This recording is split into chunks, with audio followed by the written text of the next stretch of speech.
question 14, we're looking at the denominator, the square root of x squared minus 1, and we're saying, look, x can be greater than 1 and x can be less than negative 1, but not in between because we can't square root a negative. So really, usually we just kind of ignore it and go for it. But let's look at why we can just ignore it and go for it. We have here, if we take the two separately and say, well, let's just deal with x is greater than 1 and use this substitution, and then x is negative 1 and use that substitution. So I'll do it on the positive part on this side. So that means we're saying u squared is x squared minus 1. And on the negative side, we're saying u squared equals, if I square both sides, I get x squared negative 1 as well.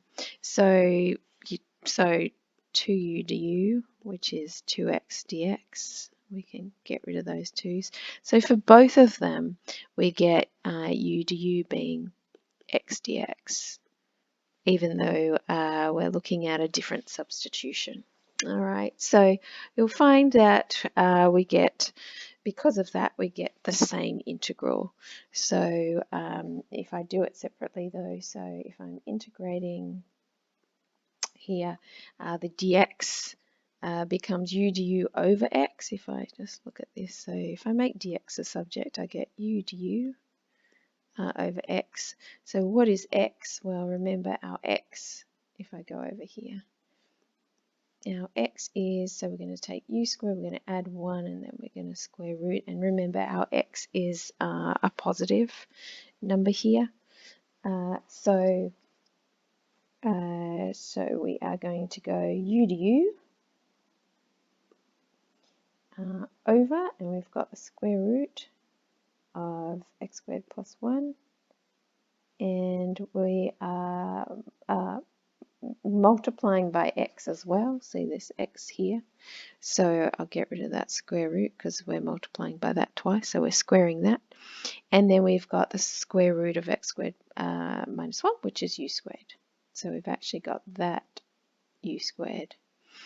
All right, so perhaps actually it's probably easier to have a look at it this way. I'll explain it better. So I equals, so you can see that this is dx on x, that bit, dx on x. So if I make dx on x, I just have to multiply that. So that becomes a u du on x squared. And we know x squared, if I change that, we know x squared, there we go, x squared is equal to u squared plus 1. So this just equals u du on u squared plus 1. Yep, all right.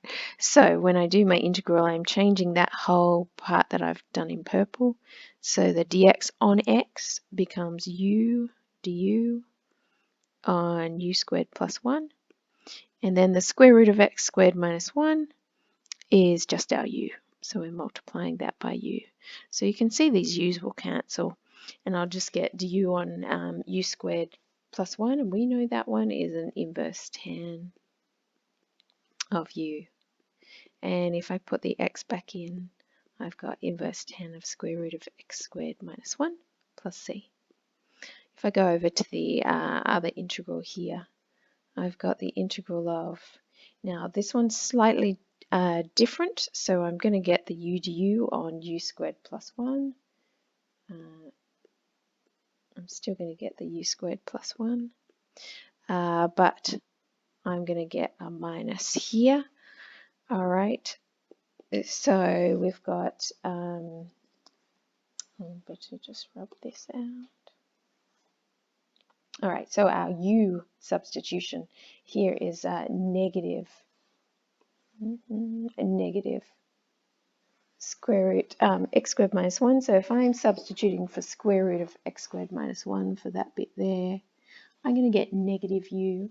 So this negative u, that's where the negative u comes in there. All right, so that's the only difference there. So when we look at that, the u's still cancel and we get negative du on u squared plus 1. So here we're getting a negative inverse tan of our u. Now, Just remember that inverse tan is an odd function. So negative inverse tan of u is the same as inverse tan of negative u. So let's go ahead and put our negative u in there, and you from this again. So our negative u is just square root of x squared minus 1 plus c there. All right, so you'll see that we get the same solution even though our domain's different. So, really we don't need to worry about those two different sections. We can just do it all in one.